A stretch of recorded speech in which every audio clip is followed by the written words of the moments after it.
What's up, YouTube? This is Corey from KP Aquariums coming at you on a Friday. Got some things to show you. Check it out.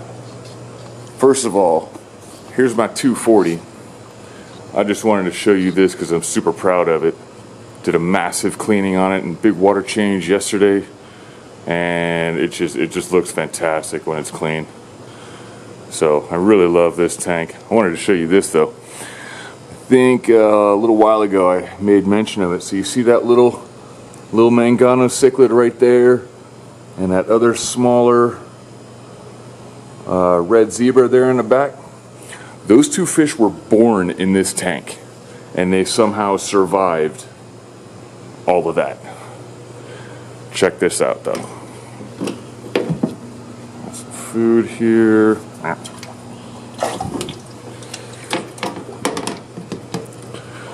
So now while these guys are occupied,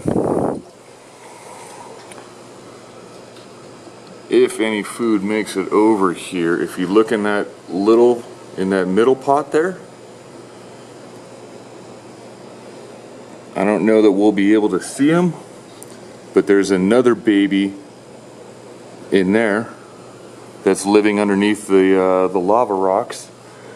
And I noticed these the other day, and look. Oh.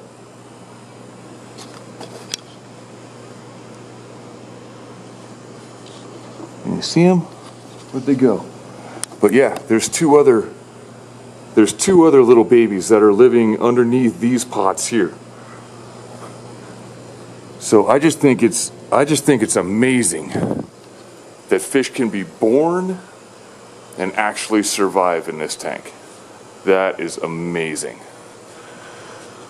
So, alrighty, on to some of the other things I have to show you. Check it out. Alrighty, so back in the fish room.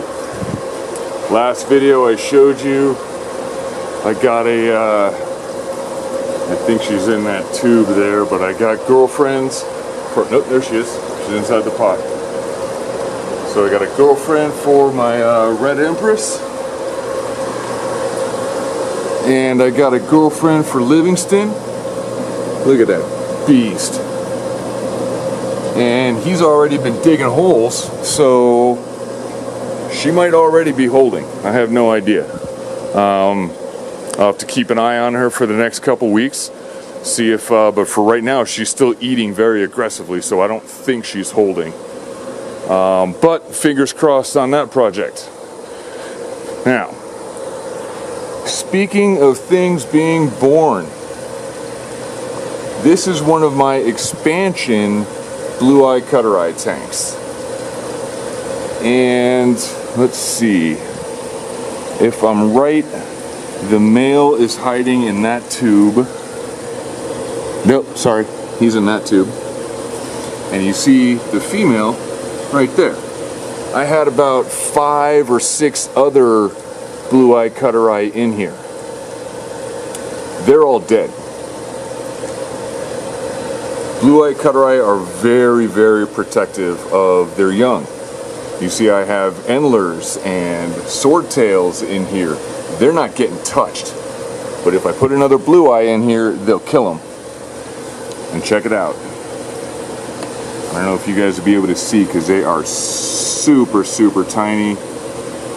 If it'll even focus. But if you look down there in the gravel, you will see super, super tiny little fish. I don't know if you can see any of them. They are so small. Oh, there's Dad. And if any of these fish get anywhere near them, she goes and chases them off. So I'm super excited that they finally spawned again for me. So I pulled them out of this tank. So now to show you what I'm really excited about. Oh yeah, check it out. Remember I showed you I had that 5.5 gallon right there that had all of my sunshine peacocks in it. So I moved all those into this tank. There's got to be like 30 or 40 of them in there, I don't know. But if you'll notice, I think I showed you this tank last video. When I had cichlids in here before, the tank looked just like this. I pulled those cichlids out, moved them to another tank, and within 24 hours, hundreds of snails came out of the gravel. Now you'll notice, I have not removed a single snail from this tank. Where'd they go? Where did they go? Because I moved these guys in here yesterday. They're all in the gravel. I'm not going to see them again. They're all like the, was it Malaysian trumpet snails? I'm not going to see them again until I take those guys out. So I just think that is amazing. Yes, you can have snails with cichlids. You just won't see them. They're going to go and hide underneath the rocks. So, on to the cool part. Oh, number 2, baby. Yeah, buddy. So, and this is my other blue-eye cutter-eye tank. And this tank works so well, it is so insanely stable. I'm like, why not set up another one? So I got this, lopped the lid off it, built a super simple filter. That's about $1 worth of parts from Home Depot, maybe $2. I mean, I got one air stone at the bottom. So this one here, I have a massive Anubias down there. So what I'm gonna do is I gotta go to Petco, figure out some kind of a plant situation. But I just filled this guy up today. It's just straight hose water, so it's cold. And all of the media inside this filter is brand new. So I put a brand new bag of, so basically what in that filter is, the bottom layer is some of this stuff. And then I have a bag of ceramic rings sitting on top of that. And then polyfill. That's it. So same way with this one. See how it's getting all funky? So clearly these filters work. And I mean, if you look, what's that, about 40, 50 fish in there? I don't know. They won't stand still long enough for me to count them. But I also got 2 plecos down there at the bottom.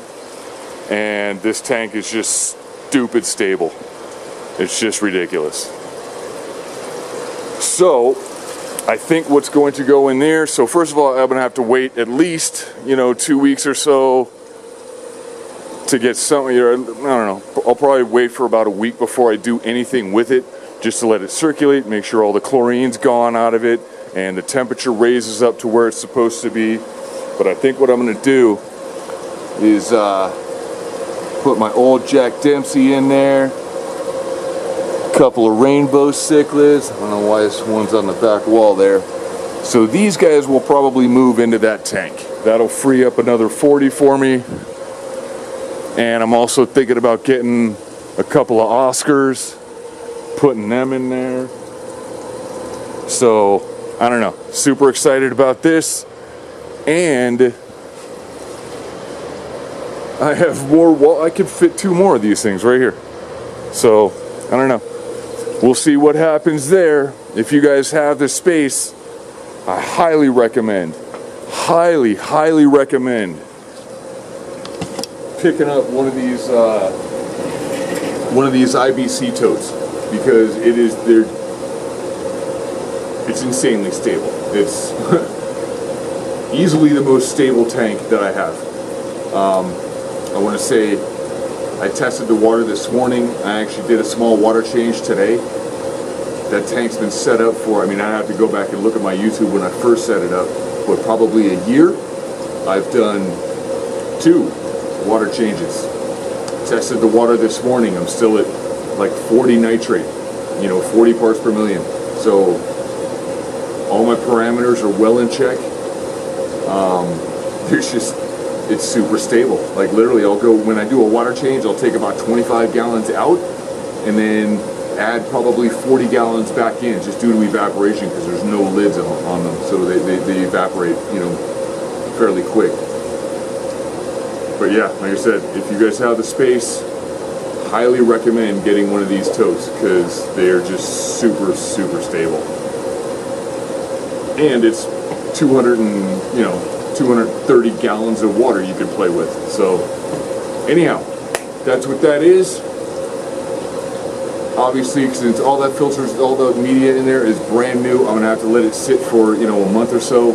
Start off with some really small fish, and you know, get that media seeded. But yeah, pretty excited about that. So yeah, like, subscribe, share, all of that. Thank you so much for your time, YouTube. I appreciate it. Fish on, people.